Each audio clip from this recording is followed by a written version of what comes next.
Comenzamos esta enseñanza en el nombre del Padre, y del Hijo, y del Espíritu Santo. Amén. Sean todos bienvenidos.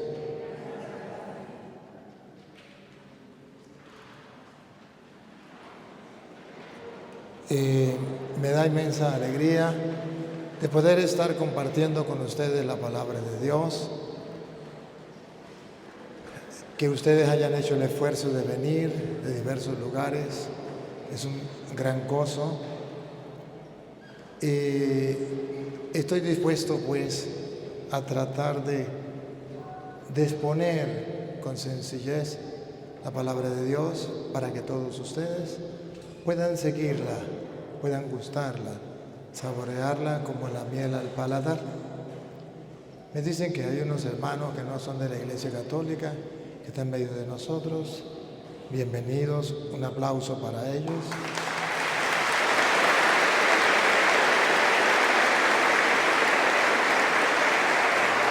Nos sentimos honrados por su presencia, nos da inmensa alegría que estén aquí. Vamos a dar la oportunidad también de ustedes compartir si así lo desean. En un primer momento voy a compartir una enseñanza, hacemos un receso. En un segundo momento, si usted quiere preguntar o quieren compartir, siempre en el respeto y el amor que Dios nos manda, no hay problema. Y lo hacemos pues lo característico de los cristianos, mire cómo se aman, ¿verdad? Quisiera comenzar, queridos hermanos, diciéndole que el Papa Francisco sacó una carta el 1 de noviembre. Sacó una carta, me la mandaron por WhatsApp, ustedes la pueden buscar. Y quisiera hacer la introducción, comenzar allí, porque en la carta que sacó el Papa tiene varios, es cortica, varios puntos, 1, 2, 3, 4, 5, 6, 7, 8 y 9. A mí me gustaría leerles el 4 y el 9. Lo demás lo leen ustedes si quieren. ¿Y por qué me gustaría leerles el 4 y el 9? Para que ustedes se den cuenta lo que el Papa está pidiendo dentro de la Iglesia, para todos. Algo que hemos venido haciendo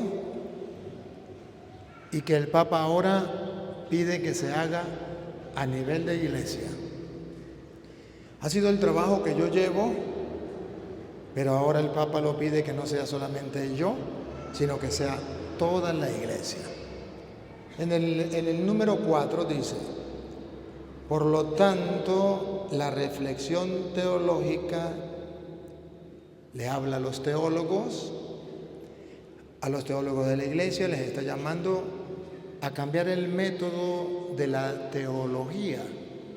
Entre las cosas que pide el Papa, y ustedes lo pueden leer, que no quiere esa teología de una oficina, si le quiere una teología desde las comunidades, desde el sentir del pueblo, llegó a decir que así como los pastores deberían tener olor a oveja, los teólogos también deberían tener olor a oveja. O sea que debería una teología junto con el pueblo. Ahora sí sigo leyendo. Por lo tanto, la reflexión teológica está llamada a un giro, a un cambio de paradigma, a una valiente revolución cultural, a hacer una teología fundamentalmente contextual, capaz, escuchen esto, capaz de leer e interpretar el Evangelio. ¡Ah, bárbaro! Bendito sea Dios. El Papa está llamando a los teólogos a leer el Evangelio y a interpretar el Evangelio. Adivinen por qué. Porque a los teólogos se les olvidó que la teología es el estudio de Dios y que se tiene que hacer desde las Sagradas Escrituras. Entonces los teólogos quisieron ser más papistas que el Papa y comenzaron a hacer teología sin Biblia. Y el Papa le está diciendo, no, vayan al Evangelio, deben leer el Evangelio, deben interpretar el Evangelio, es la palabra de Dios. Y saben que hay problemas en la iglesia porque los teólogos tiraron a la basura la palabra de Dios. Y voy a decir una barbaridad, y que los curas se tapen los oídos. Y en los seminarios los curas están enseñando teología a los muchachos, pero no Biblia.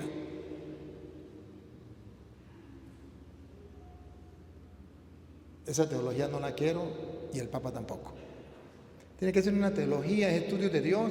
¿A dónde lo vamos a estudiar si no es en las Sagradas Escrituras? Leer y segundo, interpretar el Evangelio en las condiciones en las que los hombres y mujeres viven a diario. En diferentes entornos geográficos, sociales y culturales. Y teniendo como arquetipo la encarnación del Verbo Eterno, su inserción en la cultura, en la visión del mundo y en la tradición religiosa de un pueblo.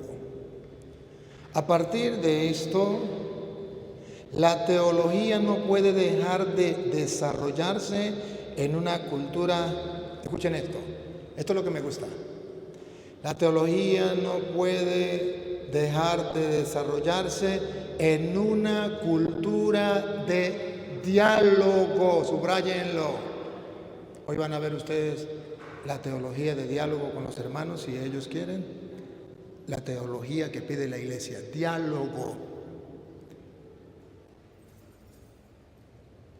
Una cultura de diálogo y encuentro entre diferentes tradiciones y conocimientos, entre diferentes confesiones cristianas. Hoy lo van a ver, ellos tienen una confesión cristiana distinta a la de nosotros, pero podemos compartir con la palabra de Dios.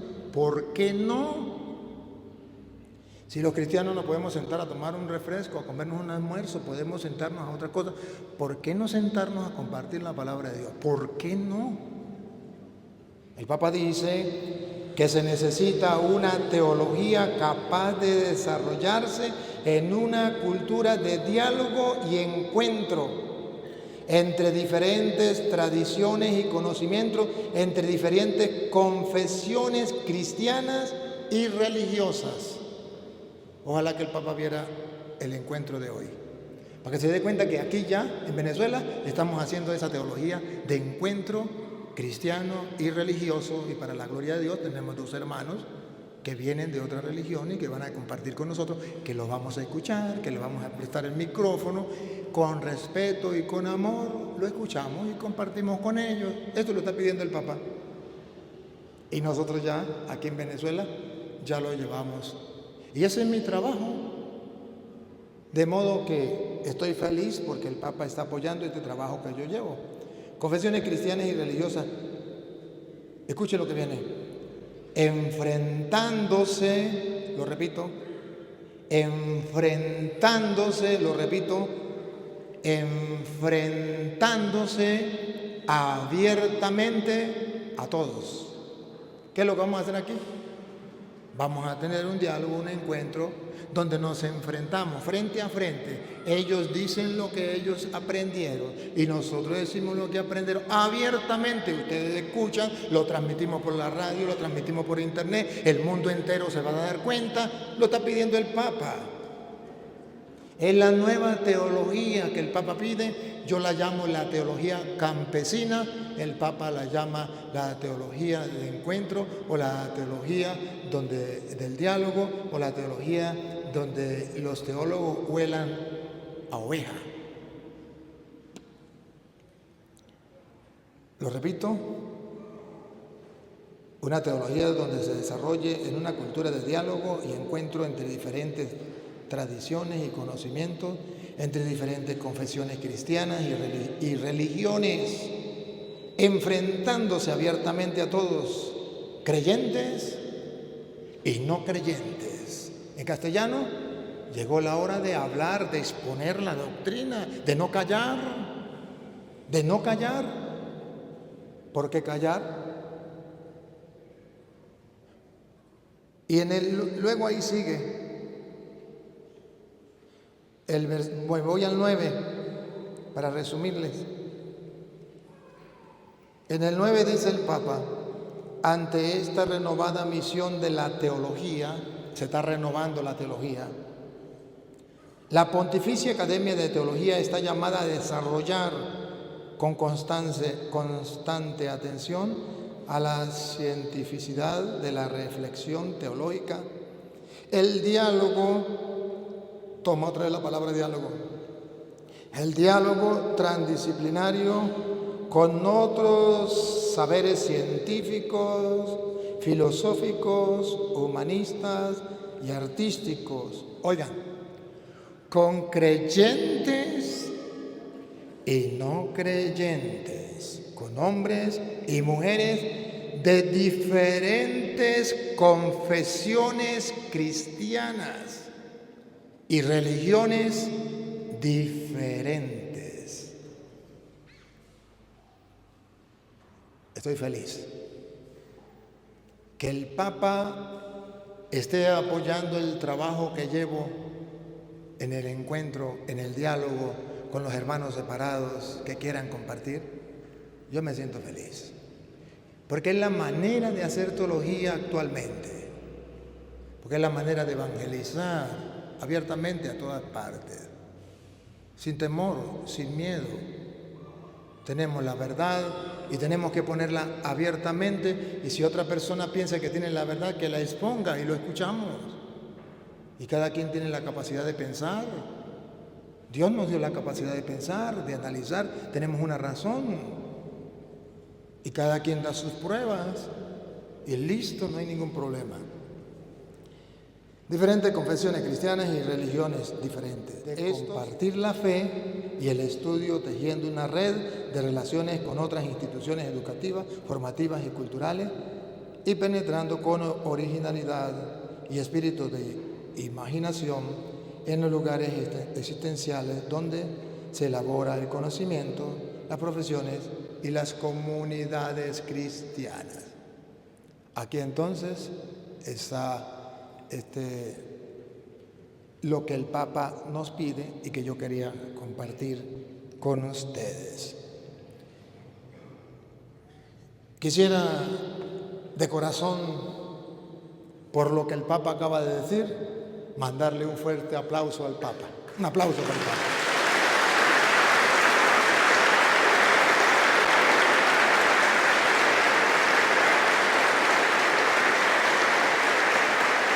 Y decirle que me siento orgulloso de esa carta y que cuente conmigo. Yo voy con ese trabajo. Pero eso no es solamente invento del Papa, es que eso ya está en las Sagradas Escrituras.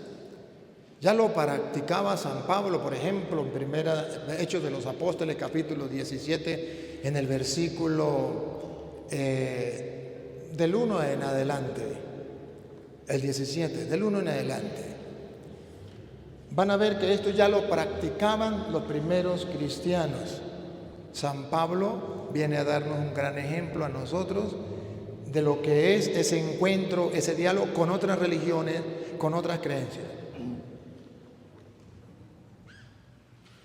Pasando por Anfípolis y Apolonia, llegaron a Tesalónica, donde había una sinagoga de los judíos. Otras religiones, otra creencia. No eran los cristianos. Pablo ya era cristiano.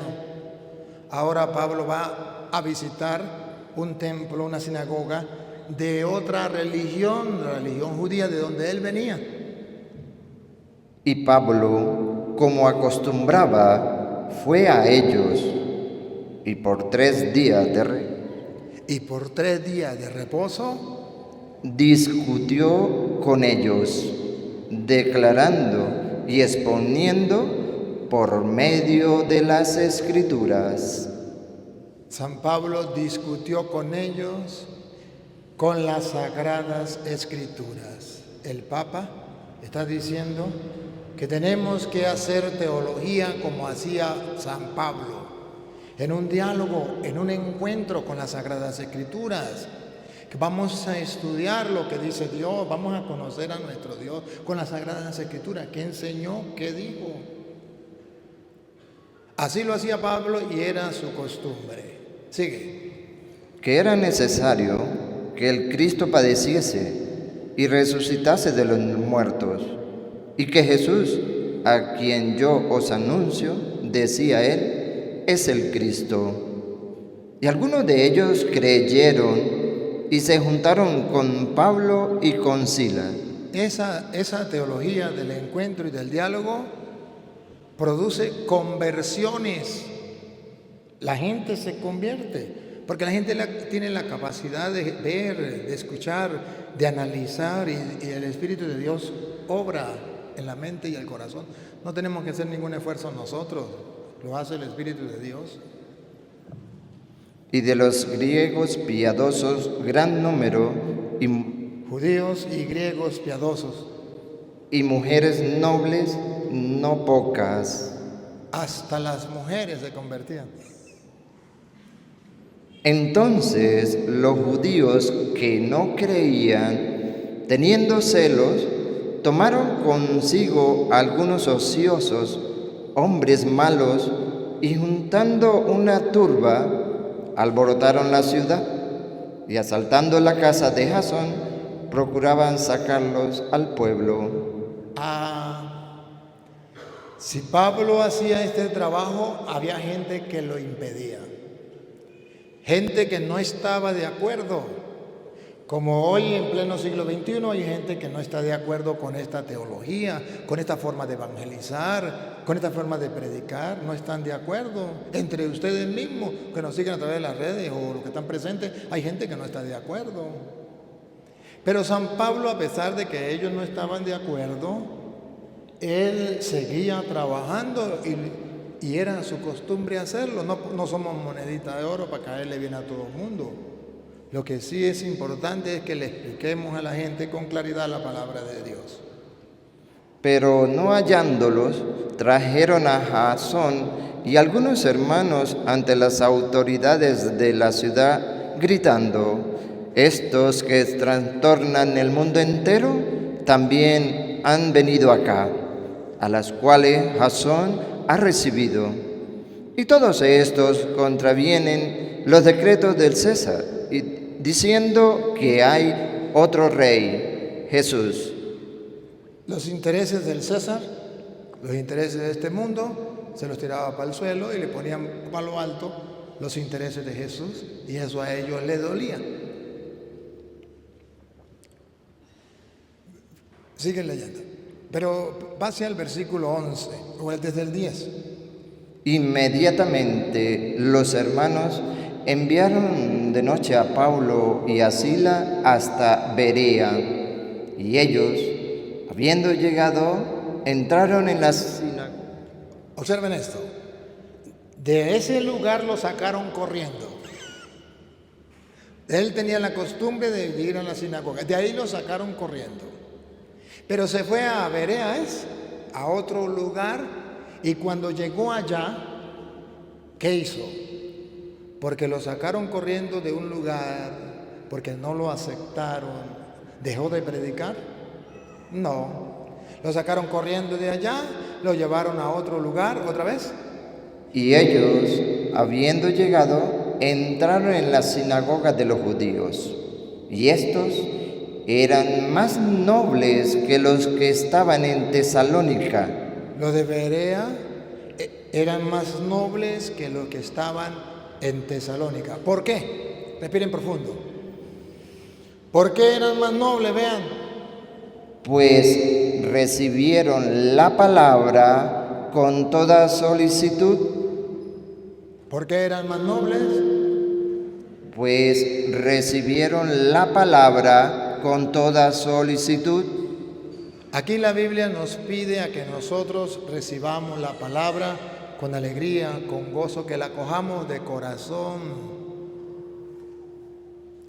que sintamos hambre de la palabra de Dios, sed de la palabra de Dios. Y San Pablo iba suscitando esa sed entre los judíos, les iba predicando y ellos se enamoraban de la palabra de Dios.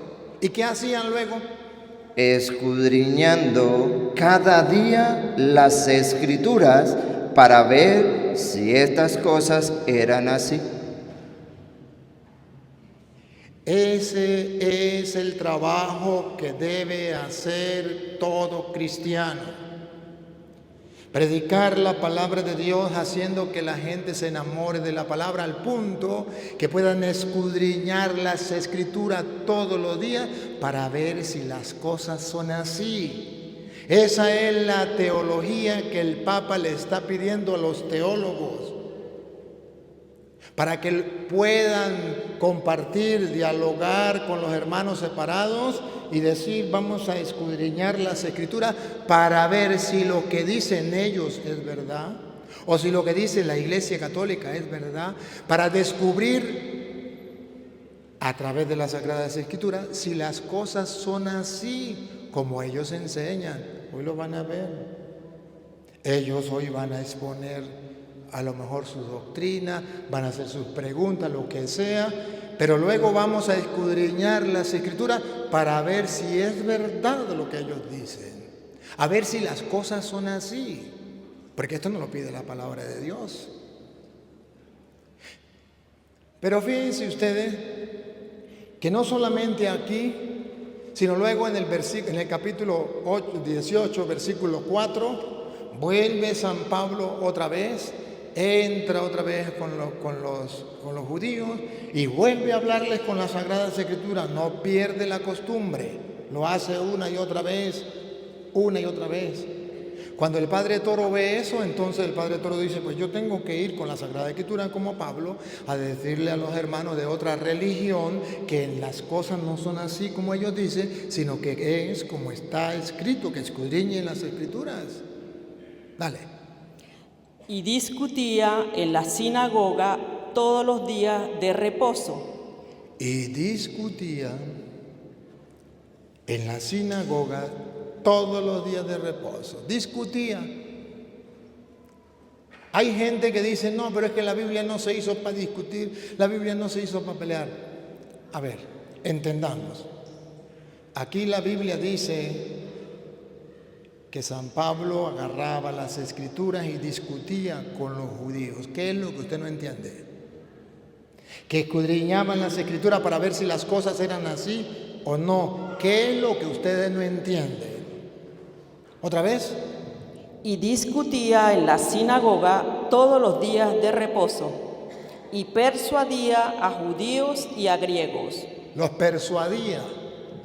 Con las Sagradas Escrituras les mostraba que no estaban ellos en la verdad y los motivaba, los animaba hasta que los convertía a la iglesia. Qué bonito. Qué bello ejemplo pone los hechos de los apóstoles. Hechos significa los hechos, lo que hicieron.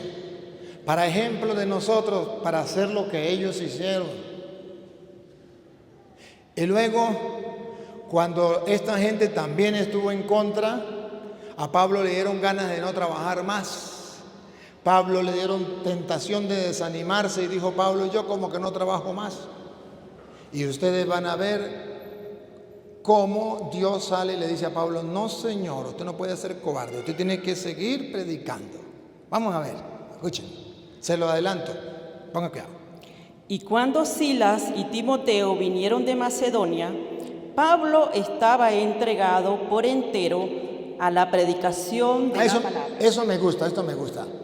Pablo estaba dedicado por entero, igual que los curas de hoy,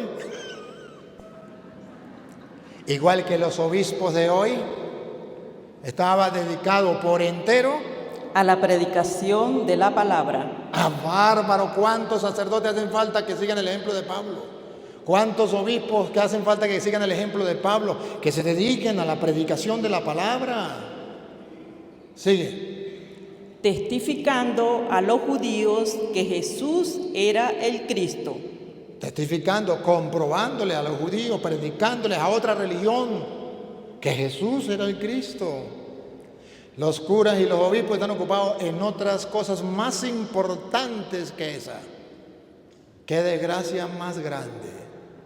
Por eso estamos como estamos. Con razón el Papa está llamando a la teología, que vuelva al Evangelio, que interpreten el Evangelio, que prediquen el Evangelio, que dialoguen con el Evangelio. Claro, el Papa no es tonto, el Papa se ha dado cuenta que muchos curas se han dedicado a otras cosas, a dar clases en las universidades, en los liceos, a hacer esto, a hacer aquello, que cualquier otra persona lo puede hacer, y abandonaron lo más importante, la palabra del Señor.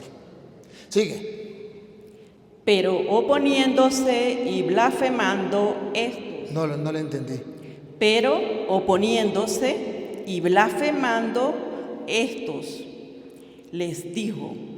Como se pusieron en contra de Pablo y blasfemaban en contra de Pablo, porque el diablo actúa cuando se predica la palabra de Dios, el diablo actúa y hace surgir gente que insulte, que maldiga.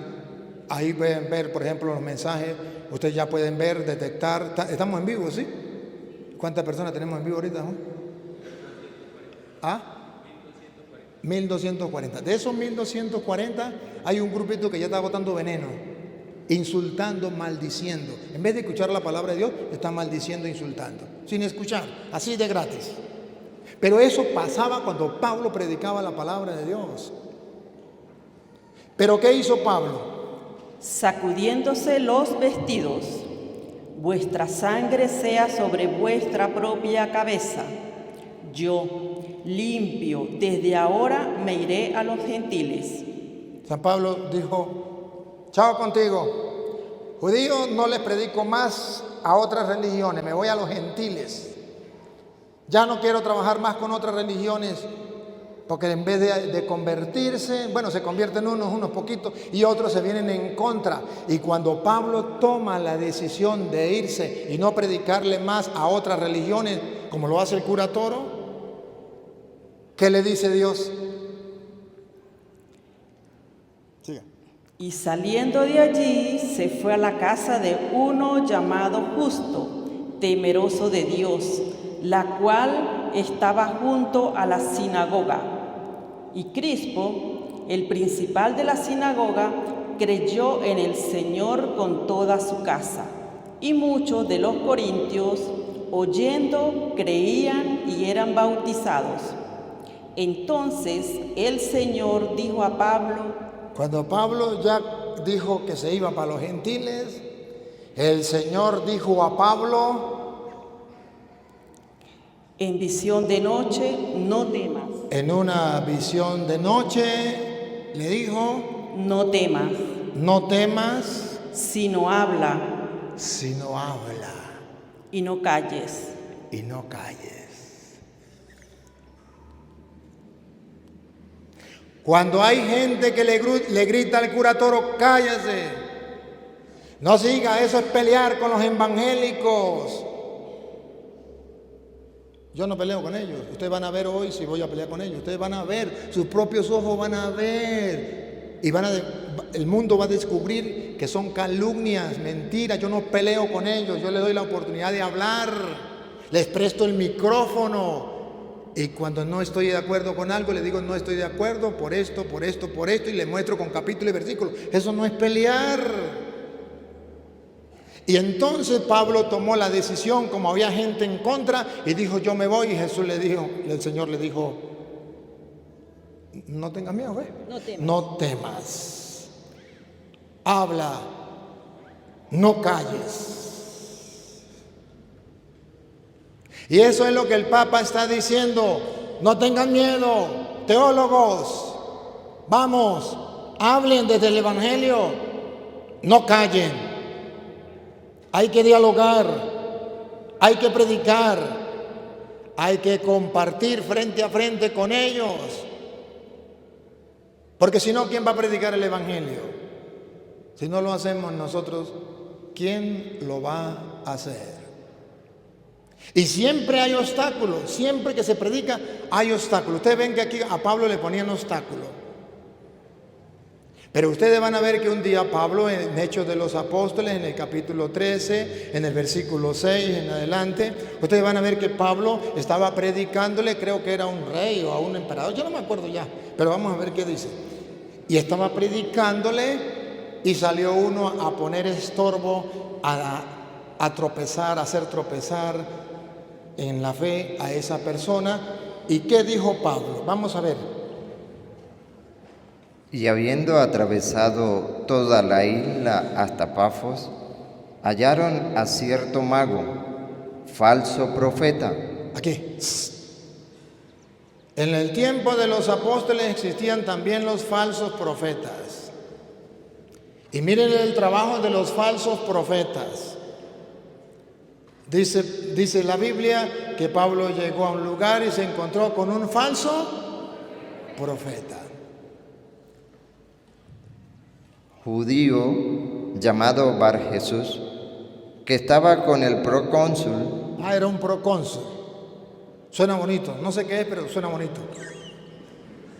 Un procónsul.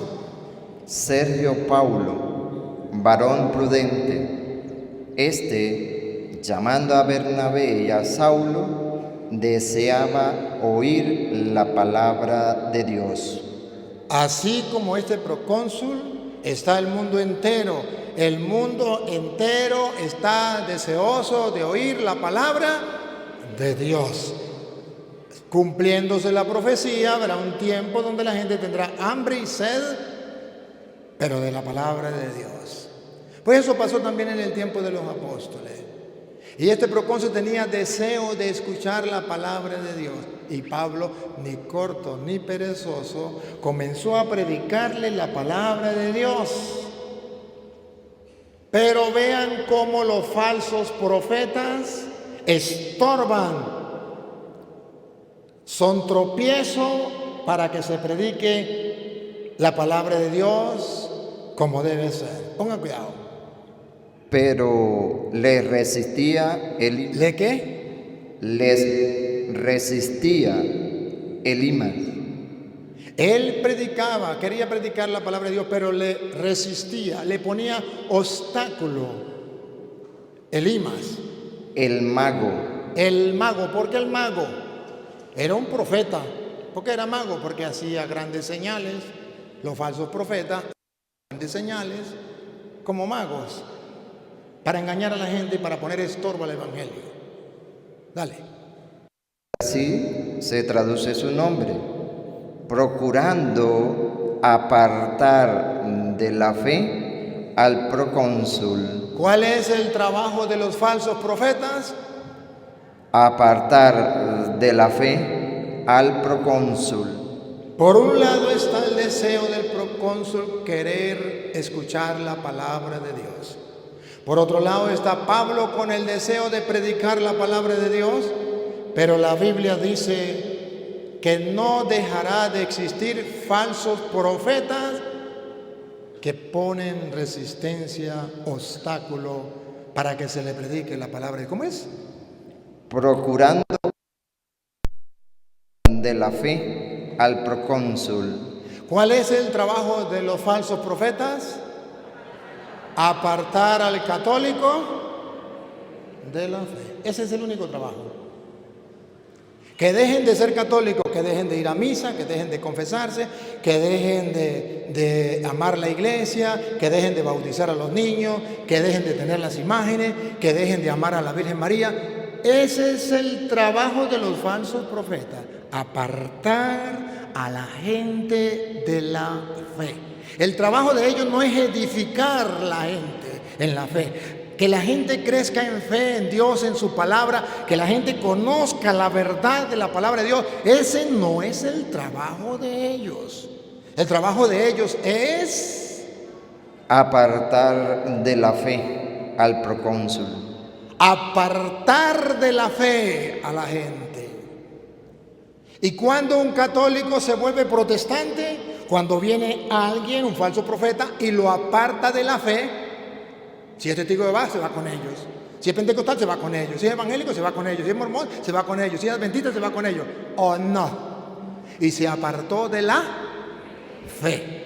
Esa fe que tenía su mamá, que a su vez se la dio su abuela, que a su vez se la dio su bisabuela, que a vez se la dio su tatarabuela, que a su vez viene desde las generaciones hasta Cristo, y que se había mantenido 2000 años de generación en generación, pero que ahora vino un falso profeta y lo apartó de la fe, y esa fe católica le llegó hasta esa persona que se dejó engañar de un falso profeta, y de ahí en adelante los hijos y toda la descendencia se apartará de la fe. De ahí para atrás todos católicos, pero de ahí para adelante todos protestantes, porque se apartaron de la fe. El tesoro grande que nos dejó Dios como herencia dentro de la iglesia, que lleva 2000 años, le dan una patada y lo tiran a la basura. Ahora me convierto en evangélico. Su madre era evangélica, su abuela era evangélica, su tatarabuela era evangélica.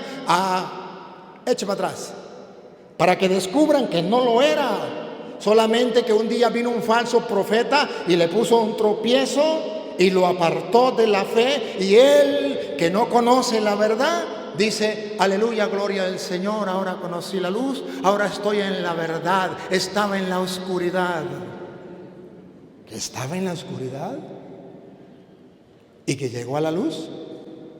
¿Acaso no pertenecemos a Cristo? No somos cristianos, no de nombre, sino cristianos porque venimos desde Cristo y tenemos 2000 años guardando el tesoro, la doctrina, la enseñanza de Cristo, custodiando esa doctrina para que nadie la cambie.